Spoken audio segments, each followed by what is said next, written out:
నమస్కారం చేతన్ గారు. నమస్తే మేడం. చేతన్ గారు, ఇప్పుడు మోకాళ్ళ నొప్పులు అన్నది ఏజ్‌తో సంబంధం లేకుండా ప్రతి ఒక్కళ్ళకి వస్తుందండి. సో, ఎప్పుడు అది మనం సీరియస్‌గా తీసుకోవాలి, దీనివల్ల మనకి చాలా డ్యామేజ్ జరిగిపోతుంది అన్నది మనం ఎప్పుడు రియలైజ్ అవ్వాలంటారు? ఏ రోజైతే మీకు మోకాలు నొప్పులు అనిపిస్తాయి ఆ! ఫస్ట్ టైమ్, ఆ! అప్పుడే మీరు రియలైజ్ అయిపోవాలి. ఆహా! ఎందుకంటే ప్రోగ్రెషన్ మీరు ఆపొచ్చు అప్పుడు. ఓహ్! ఇంకోటి నేను మీకు అడుగుతా. ఇప్పుడు జిమ్‌కెళ్తారు కదా! ఆ! డంబెల్ చేస్తారు, అవును. ఇవి లాట్స్ చేస్తారు, చెస్ట్ ఇవన్నీ చేస్తారు కదా! హ్మ్.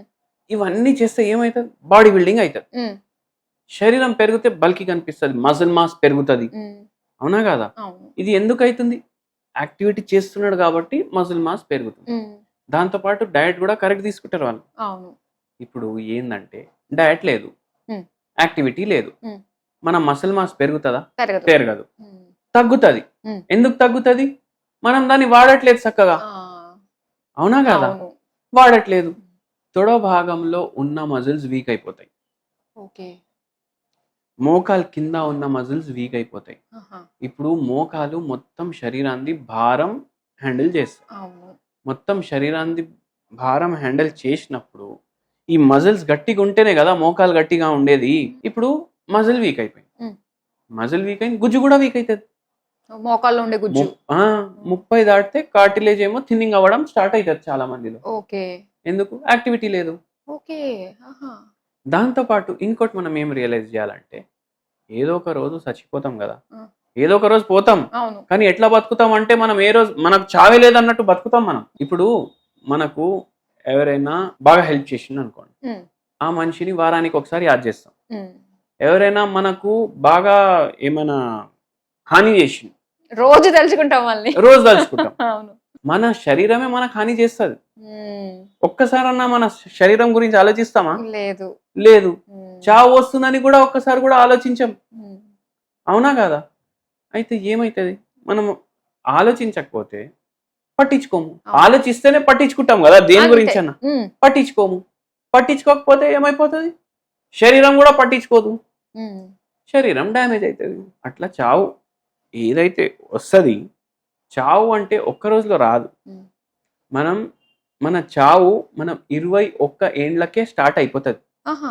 గ్రోత్ 21 ఏండ్లు వరకు ఉంటది. ఓకే. దాని తర్వాత చావు స్టార్ట్ అయితది. ఓహ్! ఆ చావుని మనం డిలే చేస్తాం. బాడీ డిస్ట్రక్షన్ స్టార్ట్ అయిపోతది. మెల్లగా అయితది. మనం ఆహాహా! ఫిజికల్ యాక్టివిటీ అవన్నీ పెట్టుకుంటే జర హ్మ్. మెల్లగుంటది. హ్మ్. లేదు ఏం పట్టించుకోవట్లేదు అంటే అయితది.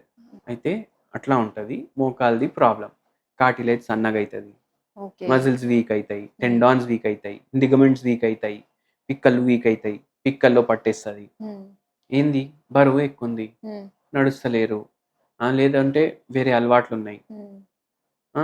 ఏమైతది ఇప్పుడు ఇది సిగరెట్లు కాలుస్తారు. హ్మ్. అది మన దీంట్లో పోతది. దీంట్లో లంగ్స్‌లో. లంగ్స్‌లో పోతది. హ్మ్. లంగ్స్‌లోకెళ్ళి బయటికి రాదు. బ్లడ్‌లో ఓకే. పోతది. ఓకే. హ్మ్. బ్లడ్‌లో పోయినంక మోకాళ్ళకు బ్లడ్ పోతది గదా! అవును. ఆడికి గూడా పోతది. ఆహా! అట్లా మీరేం తిన్నా ఆడికి పోతది. ఓకే. ఇప్పుడు మీరు విటమిన్ డి మెడిసిన్ తీసుకున్నా, కాల్షియం మెడిసిన్ తీసుకున్నా మింగుతారు గదా! హ్మ్. మోకాళ్ళకి ఇట్లా జేస్తే ఇట్లా లోపలికెళ్ళిపోదు గదా! హుహు. అవును. అయితే శరీరంలో పోయి రక్తంలో పోతది. హ్మ్. మంచిది గాని, చెడ్డది గాని. హ్మ్. చెడ్డది ఎక్కువ ఏస్తున్నారు బాడీలో. హుహు. అవును. ఏమైతది? బర్గర్‌లు నాకు తెలిసినోళ్ళున్నారు. ఏంది 40 ఏండ్లు. హ్మ్. ఆ! మోకాలు పాడైనయి. హ్మ్. ఐటీ కంపెనీలో పనిజేస్తారు. వారానికి 2, 3 సార్లయితే బర్గర్ తింటారంట. ఏం హ్మ్. జేయాలి? సిస్టమ్ ముంగట కూర్చుంటాం. ఫుల్ స్ట్రెస్ ఉంటది. హ్మ్. కిందనే దొరుకుతది ఆఫీస్‌కి. పోయి తినేసొస్తాం. డబుల్ మయోనీస్ ఎయ్, డబుల్ చీజ్, హ్మ్. దోస ఏస్తే అది దోసనా? చీజా? లేదంటే ఏందో మింగేసినప్పుడు వరకు గూడా అర్థం గాదు మొత్తం. అవును. దోస ఏమో హెల్త్‌కి మంచిది ఒక రకంలో జూసుకుంటే. ఫర్మెంటెడ్ ఫుడ్ అది. అవును. అది మీరు జొన్నలతోటి గూడా జేసుకోవచ్చు. రైస్ తోటి గూడా జేసుకోవచ్చు. పెసరపప్పుతోటి గూడా పెసరట్టు గూడా దోసలానే కనిపిస్తది గదా! అవును. చూడనీకి. హ్మ్.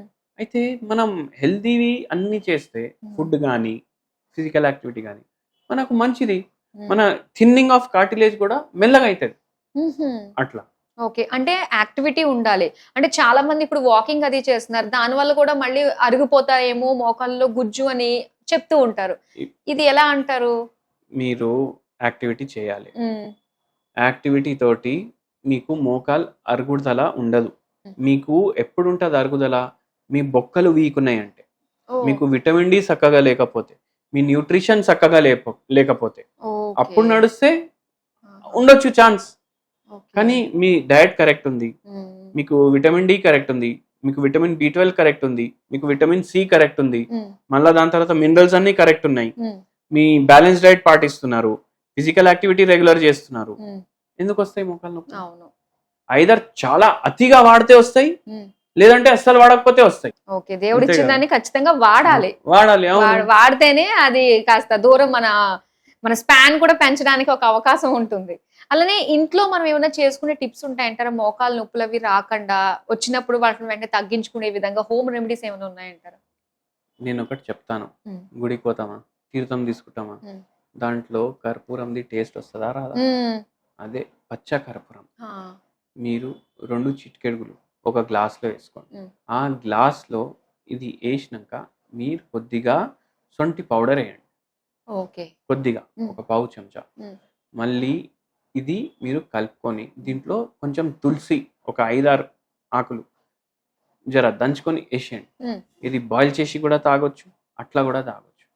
మనకు హెల్త్ కి కొంచెం యాంటీ ఆక్సిడెంట్స్ పోతాయి, రిలాక్స్ చేస్తుంది బాడీని, మజిల్స్ ని రిలాక్స్ చేస్తుంది, ఇన్ఫ్లమేషన్ కొద్దిగా తగ్గించడానికి ఉపయోగపడుతుంది. అట్లా మనకు మోకాల నొప్పుల్లో జర రిలీఫ్ ఉంటుంది.